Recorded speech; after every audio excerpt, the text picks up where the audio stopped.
Well, you see that the human being is made up of body,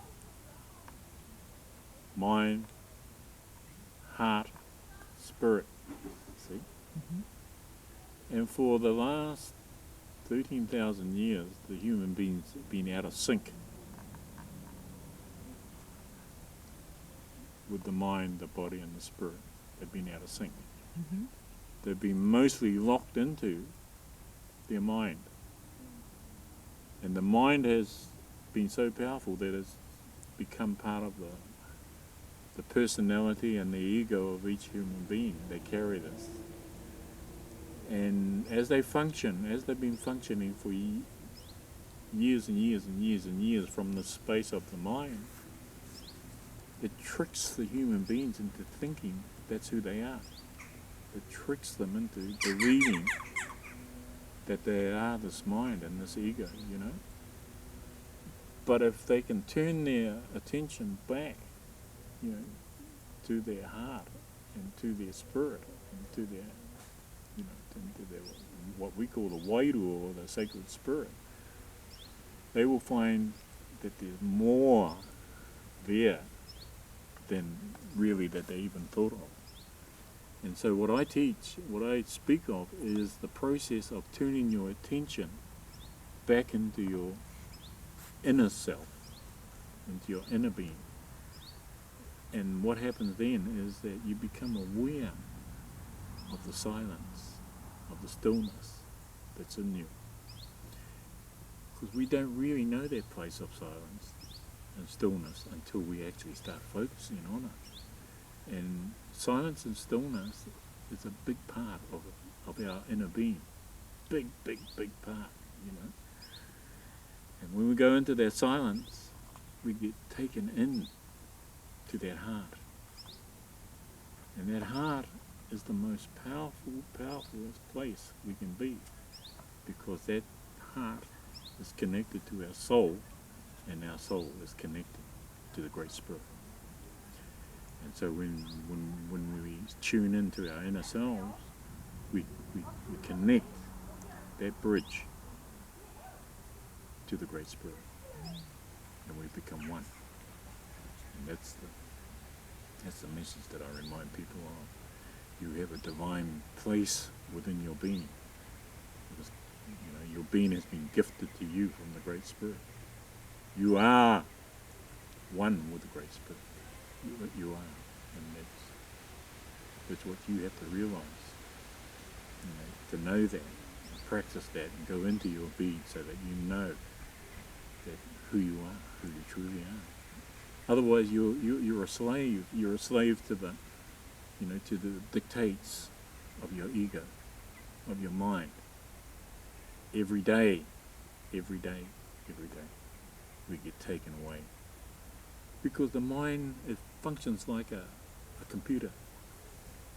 You know, this is who I am. This is what I like. This is what my belief system is. And we'll stand and defend our belief systems even to the point where we get violent. We'll defend it.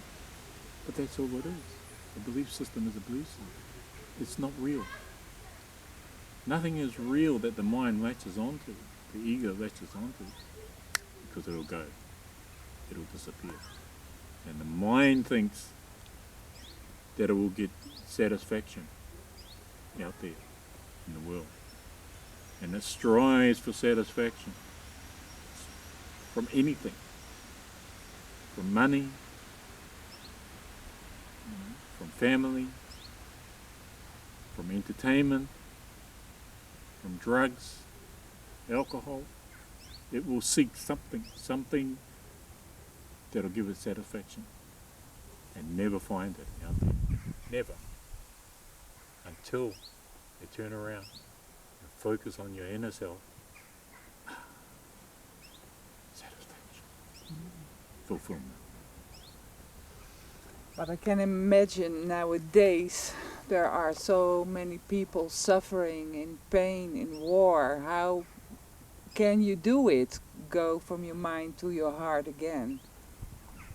Well, you know, there's a way of connecting with your heart in many ways, if you like. You know, some people use prayer.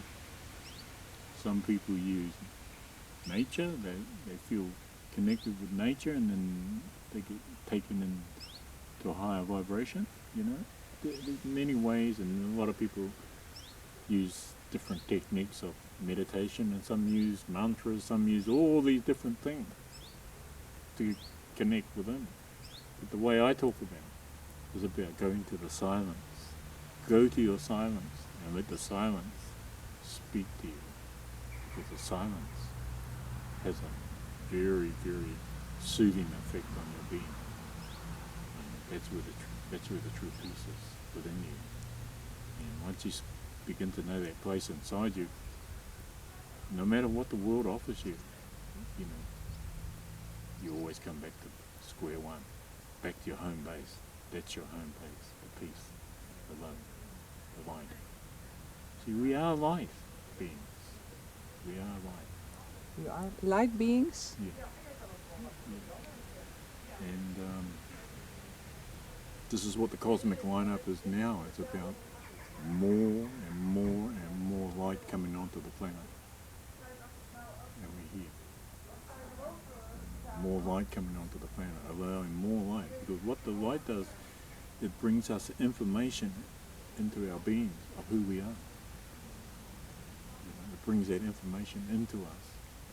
And through that information, we can have knowledge of ourselves.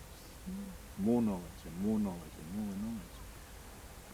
But if we lock ourselves into a belief system, and defend our belief system, we have no way of growing, allowing that growth inside us, because we stop and hamper that growth through our belief systems, through our mind, our ego. Mm-hmm. So in one way, we have to transcend that. We have to rise above that and go beyond that. And connection through the silence, through your heart, through that peace is the way to do it. Connect, connect, connect every day, every day, every day. Replenish your energy, charge yourself, elevate yourself every day. And then gradually, you know, it lifts us up to a point where we can see the beauty of what this world is, the true beauty we see. We see the true beauty of ourselves, of other human beings, and start to realize we are all one. We are all one, you know? Brothers and sisters, we're all one of the same spirit, just different versions. That's who we are. And that's how we get our recognition of who we truly are by going into our inner selves. There's no other way that we can understand who we are, unless we experience who we are, you know? And Is it a kind of remembering? It is. It's a kind of remembering, because you've forgotten. We've forgotten who we are, you know? Because our mind, our ego has constantly led us through lifetimes, you know, and we have followed it. And the cycle hasn't broken until now. We can break that cycle. So we are being helped also by universe, by Great Spirit in this time to We are. 2012 to change the world. Not only are we being helped on a spiritual level by the spiritual guardians and masters and angels and all the helpers in the spiritual realms, but we've been helped by our space brothers and sisters from the different planets, who we have shared DNA with. We have a shared DNA with the Pleiadian people. We have a shared DNA with a lot of the different star people. And not only that, we have a shared DNA with what we call the interdimensional people, who live on another frequency.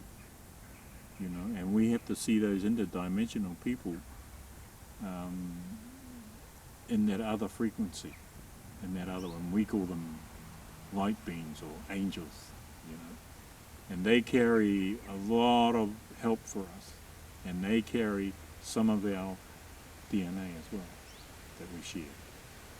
And the other people who are just starting to come into our focus and into our understanding is the people that have long lived in the center of the earth. In the center of the earth there's another race of beings there who are very highly evolved, and they are very advanced beings. And all these people are ready to help the human beings now. They're all there, waiting for this time. Because the human being has evolved through eons and eons of lifetimes to now. By being disconnected from the source to now. Now why would you want to be in this third dimension reality and be disconnected from who you are? The only answer that I have for that is for the experience. For the experience of, you know, of what it's like to experience struggle, experience pain, to experience suffering, to experience the darkness. Because the Creator has given us the darkness and the light, and we carry the darkness and the light with us. Well, we've had enough of darkness now. Let's go and experience the light.